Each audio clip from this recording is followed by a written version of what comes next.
नमस्कार. आजच्या भागामध्ये आपण बघूया. इथे आकाश आता भूमीला उठून बसवतो, कारण ती शुद्धीवरती पूर्णपणे आलेली असते, बरी झालेली असते. तेव्हा आकाश तिची काळजी घेत असतो. तिला उठून बसायला लावतो आणि तिला पाणी प्यायला देत असतो. तेव्हा इथे भूमी विचारत असते की आकाश, तू ठीक आहेस ना? तुला कुठे लागलं तर नाही ना? तेव्हा आकाश म्हणतो, भूमी मी एकदम ठीक आहे, तू माझी काळजी करू नको. आणि मी घरीसुद्धा आता फोन करून कळवले की आपण दोघेही सुखरूप आहोत म्हणून. तेव्हा भूमी म्हणते, बरं झालं तू घरी सांगितलंस ते. तेव्हा इथे आकाश आता भूमीला पाणी प्यायला देतो आणि तिची काळजी घेत असतो. विचारत असतो की भूमी, तू ठीक आहेस ना? तुला कुठे लागलं तर नाही आहे ना अजून? तेव्हा भूमी म्हणते, नाही आता मी खरंच ठीक आहे. तेव्हा इथे भूमी विचारत असते की आकाश, आपला जीव ज्या काकांनी वाचवला ते कुठे आहेत? त्यांचे आभार मानायला हवेत ना? तेव्हा आकाश म्हणतो, हो ते इथेच आहेत ना. आणि इथे आकाश आता रघु काकांना हाक मारत असतो आणि रघु काकांना आतमध्ये बोलावून घेतो. रघु काका तिथे आल्यानंतर भूमी त्यांना म्हणत असते की काका, थँक्यू सो मच. तुम्ही आमच्या दोघांचा जीव वाचवलात. तुम्ही तिथे योग्य वेळेवरती आलात. तुम्ही जर नसतात तर आमचं काय झालं असतं? तेव्हा इथे रघु काका म्हणतात की मालकीनबाई, अहो आभार मानून तुम्ही मला असं पर्क करू नका. हे तर माझं कर्तव्य होतं ना. तेव्हा इथे रघु काका आता पटकन भूमीला मालकीनबाई अशी हाक मारतात. तेव्हा भूमीला खूप जास्त आश्चर्य वाटतं, कारण या आधीसुद्धा रघु काका भूमीला मालकीनबाईनंच म्हणत होते. त्यानंतर इथे आता रागिनी खूपच जास्त चिडलेली असते.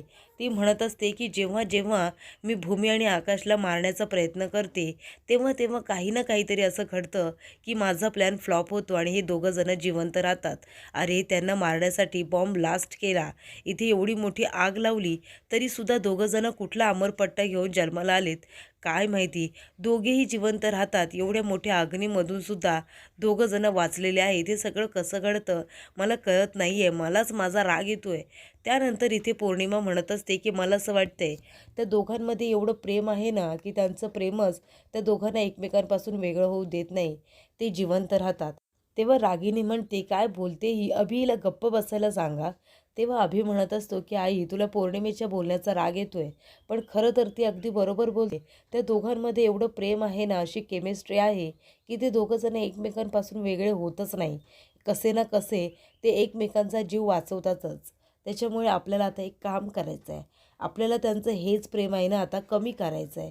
त्या दोघांना एकमेकांच्या नजरेतून आता आपल्याला उतरवायचं आहे. त्यांची केमिस्ट्री आपल्याला नष्ट करायची आहे आणि तेव्हाच आपण त्या दोघांना एकमेकांपासून वेगळं करू शकतो. तेव्हा इथे रागिनी म्हणते, मला खरंच काहीच कळत नाही आता. माझं डोकंच चालत नाही आहे. तुझ्या डोक्यात काय असेल ना तर मला सांग. तेव्हा इथे अभि म्हणत असतो की आई, आता आपल्याला एकच करावं लागेल. आपल्याला त्या दोघांना एकमेकांपासून कसं वेगळं करता येईल ना, याकडे लक्ष द्यायचं आहे. त्याशिवाय आपला प्लॅन काही सक्सेसफुल होणार नाही आहे. तेव्हा इथे आता अभिने आता रागिनीची साथ द्यायचं ठरवलेलं असतं. त्यामुळे आता त्याला वेगवेगळे प्लॅन हे सुचत असतात. तर इथे आकाश आता रघु काकांजवळ ज्या पद्धतीने बोलत असतो ते आता बघितल्यानंतर भूमी म्हणत असते की आकाश, तू ह्या काकांना आधीपासून ओळखतोस का? तेव्हा आकाश म्हणत असतो, अगं भूमी, रघु काका आपल्या इथे आहे ना काम करत होता. आपल्या घरातला मेंबर आहे तो, अगदी फॅमिली मेंबर. त्यानेच मला लहानाचं मोठं केलेलं आहे. त्याने माझी खूप काळजीसुद्धा घेतली आहे. तेव्हा इथे रघु काका आपल्या इथे काम करत होता असं म्हणाल्यानंतर भूमी म्हणत असते, हो का? पण रघु काका, मलासुद्धा असं का वाटतंय? तुम्ही मला मालकीनबाई अशी हाक मारलीत ना, तर ही हाक तुम्ही मला या आधीसुद्धा मारलेली आहे असं मला वाटतंय. पण तुम्ही मला आता मालकीनबाई का म्हणालात? तेव्हा इथे रघु काका म्हणतात, आता आकाश बाबा आमचे मालक आहेत ना, मग तुम्ही आमच्या मालकीनबाईच झालात. तेव्हा भूमी म्हणते, पण आकाश, तुला माहिती आहे मला असं वाटते रघु काका याआधी मला मालकीनबाई म्हणायचे. तेव्हा इथे आकाशला आता वाटतं की भूमीला थोडं थोडं सगळं काही आठवायला लागले. त्यानंतर भूमी म्हणत असते, आकाश, अरे पण तुला कळलं का आपल्या झोपडीला आग कशी लागली? जर अपघात झाला असता तर एकाच बाजूने झाला असता. चारही बाजूने आग लागली होती, म्हणजे नक्कीच कुणीतरी जाणून बुजून लावली होती. काल 2 दिवसापासून आपल्याबरोबर जे काही घडतंय ना, तो काही योगायोग नाही आहे. कोणीतरी मुद्दामून घडून आणल्यासारखं वाटतंय. तेव्हा इथे भूमी म्हणत असते की कालपासून जर तू बघितलंस तर तो माणूस जो आपला पाठलाग करत होता, त्यानंतरला जेव्हा आपण पूलमध्ये जात होतो तेव्हा तिथे लाईट गेली, तिथे तो माणूस तुला दिसला. पण नंतरला आपण आपल्या रूममध्ये जाताना त्याच माणसासारखा माणूस तुला खाली पडलेला दिसला. आणि म्हणूनच मला असं वाटतंय की कुणीतरी असं नक्की आहे जे लोक आपल्याला त्रास देण्याचा प्रयत्न करत आहेत. इथे आपल्याला ते काहीतरी हेतूनेच आपल्याला मारण्यासाठी ते आले होते असं मला वाटतंय. तेव्हा इथे आता भूमी आणि आकाश दोघंजणं घरी आलेले असतात. तेव्हा आकाश म्हणत असतो, भूमी तू जास्त या गोष्टींचा विचार करू नकोस. आपण इथे जवळच्या पोलीस स्टेशनला जाऊया आणि तक्रार नोंदवूया. तेव्हा इथे भूमी म्हणते की ठीक आहे.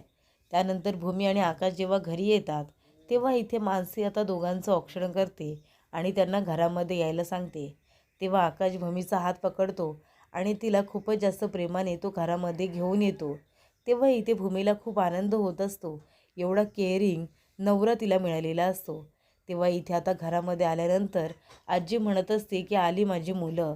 तुम्ही दोघंजणं घरात नव्हतात ना, माझा जीवात जीव नव्हता. मला किती काळजी वाटत होती माहिती आहे का. तुम्ही दोघंजणं आता आमच्या डोळ्याच्या समोर आला सुखरूप आहात हे बघून खरंच मला खूप बरं वाटतंय. तेव्हा इथे आजी आता भूमी आणि आकाश दोघांनाही आशीर्वाद देते. दोघेही त्यांचा आशीर्वाद घेतात. तेव्हा इथे आजी म्हणत असतात की आई योगेश्वरीची कृपा नेहमी तुमच्यावरती अशीच असू दे. दोघेही एकमेकांना अशीच साथ द्या, एकमेकांची काळजी घ्या आणि तुम्हाला उदंड आयुष्य मिळू दे. आणि असं म्हणतात की ज्यांचा असा अपघात होतो ना किंवा तुमच्यावरती असं संकट आलं तर तुमचं आयुष्य अजून वाचेल. ज्यांची मरणाची बातमी मिळते त्यांचं आयुष्य अजूनच वाढतं आणि तसं तुमचंसुद्धा वाढलं आहे. तेव्हा इथे पौर्णिमेला आता कौतुक ऐकून खूपच जास्त राग हा येत असतो. त्यानंतर इथे आता रागिनी म्हणत असते की भूमी आणि आकाश तुम्हाला इथे बघून मला खरंच किती आनंद झाला आहे, मी काय सांगू. तेव्हा इथे भूमी आणि आकाश रागिनीचा आशीर्वाद घेतात. तेव्हा आकाश म्हणत असतो की आत्या तुला माहिती आहे तुमच्या दोघींच्या आशीर्वादामुळेच तर मी आणि भूमी आम्ही दोघंजणं सुखरूप इथे आलो आहे. तेव्हा इथे आता भूमी आकाश आशीर्वाद घेत असताना रागिनी म्हणते आता किती वाकाल, किती आशीर्वाद घ्याल. आईने आशीर्वाद दिला ना पुरेसा आहे तो तुम्हाला. आईने आशीर्वाद दिला तो मी दिला असं समजा. सारखे सारखे वाकू नका आणि तुमचं नशीब बळवत तर आहे म्हणून तुम्ही इथे सुखरूप आलात. तेव्हा इथे आता आकाश म्हणत असतो की आजी तुला माहिती आहे का आमचा जीव कोणी वाचवला आहे. आमचा जीव वाचवणारी व्यक्ती आमच्या बरोबर आली आहे आणि ते दुसरी तिसरी कोणी नसून रघु काका असतात. तेव्हा इथे रघु काकांना बघितल्यानंतर रागिनीला आता आपला सगळा पास्ट आठवतो. म्हणजे इथे आकाशच्या आईवडिलांना मारण्यापासून इथे आकाशची काळजी घेण्यापर्यंत आणि इथे आकाशला सुद्धा आता जीवे मारण्याचा प्रयत्न चालू असतो हे सुद्धा रघु काकांना माहिती असतं. आणि जेव्हा रघु काका आकाशची बाजू घेत असतात त्यांना प्रोटेक्ट करत असतात तेव्हा रागिनी म्हणत असते की तुला तुझी मुलगी जिवंत हवी आहे ना. आणि ती आता ब्लॅकमेल करत असते रघु काकांना. आणि त्यानंतरच रघु काका घर सोडून गेलेले असतात, दुसरीकडे काम करत असतात. त्यानंतर इथे रागिनी आता पूर्णपणे टेन्शनमध्ये आलेली असते, घाबरलेली असते. तेव्हा इथे आकाश म्हणतो की रघु काका ये ना, अरे हे तुझंच घर आहे. तेव्हा इथे रघु काका म्हणतात की मला आजींचा आशीर्वाद घेऊ द्या. आजी तुम्हाला भेटून खरंच खूप आनंद झाला. तेव्हा इथे आजी म्हणत असतात रघु अरे होताच कुठे. तेव्हा रघु काका म्हणतात की गावी गेलो होतो, तिथे गेलो आणि आजारी पडलो म्हणून मग मला गावीच राहावं लागलं. तेव्हा आकाश म्हणतो आणि आम्ही ज्या ठिकाणी होतो ना तिथे रघु काका योगायोगाने आम्हाला भेटला आणि त्याने आमचा जीव वाचवला. तेव्हा इथे आजी म्हणत असतात अरे रघु बघ ना, म्हणजे एवढं वर्ष तू इथे काम केलंस आणि नंतरला तू दुसऱ्या ठिकाणी होतास तरीसुद्धा तू तिथे तुझं कर्तव्य पूर्ण केलंस. तुझे आभार कसे मानू मला खरंच कळत नाही आहे.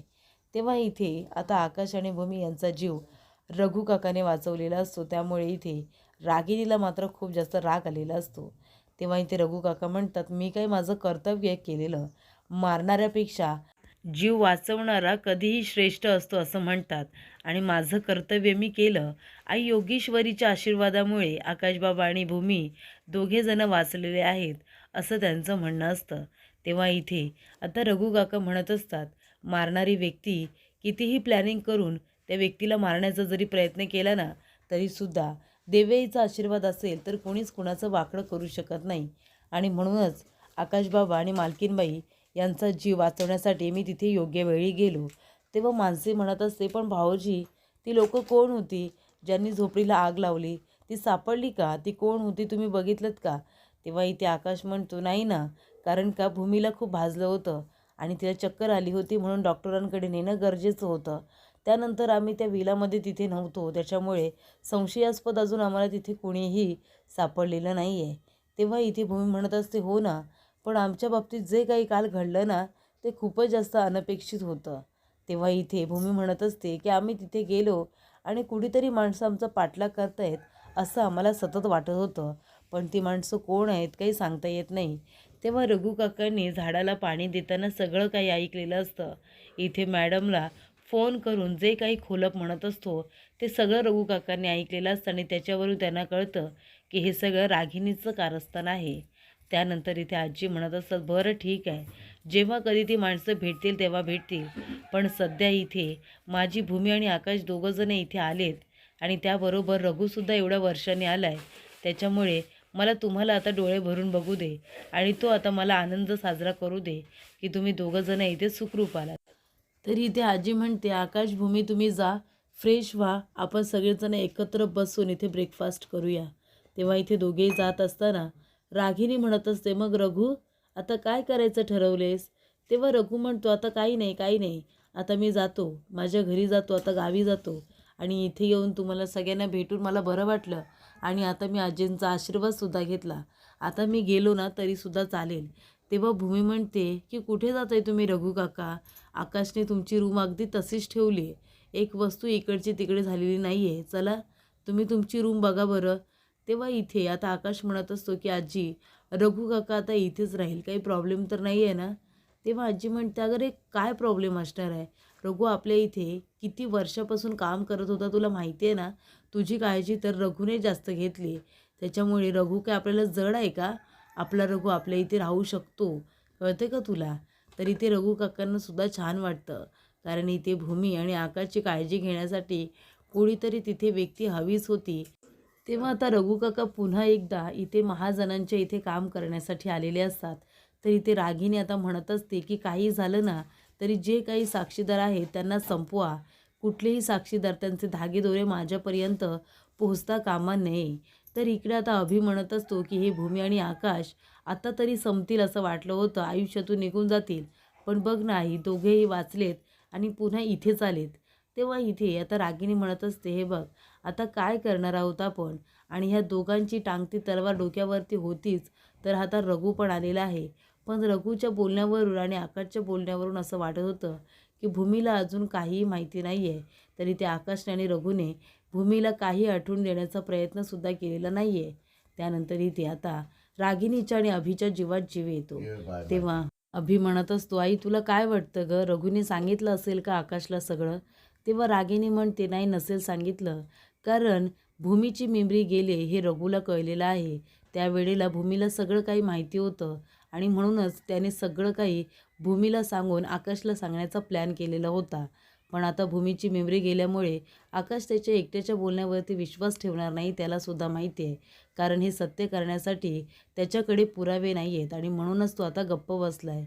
पण जेव्हा भूमीला सगळं काही आठवेल तेव्हा मात्र तो आकाशला सगळं काही सांगितल्याशिवाय स्वस्थ बसणार नाही.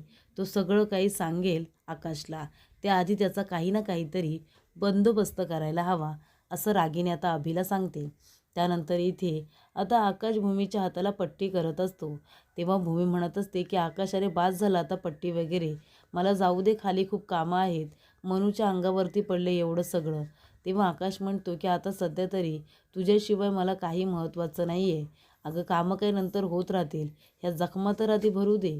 तेव्हा इथे आकाशच्या डोळ्यामध्ये पाणी असतं. भूमी म्हणत असते की आकाश रडायला तर मला हवं ना, तुझ्या डोळ्यात पाणी काय?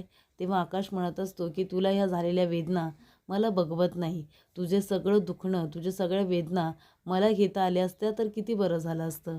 तेव्हा भूमी म्हणत असते की आकाश असं नको बोलू, अरे तू किती काळजी घेतोयस माझी मला माहिती आहे ना, आणि हे बघ तू माझ्यासाठी एवढं करतोयस, मला जेवढं तू प्रोटेक्ट केलंस ना, मला असं वाटलं की जगातली सगळ्यात नशीबवान तर मी आहे, तुझ्यासारखा नवरा मला मिळाला आहे.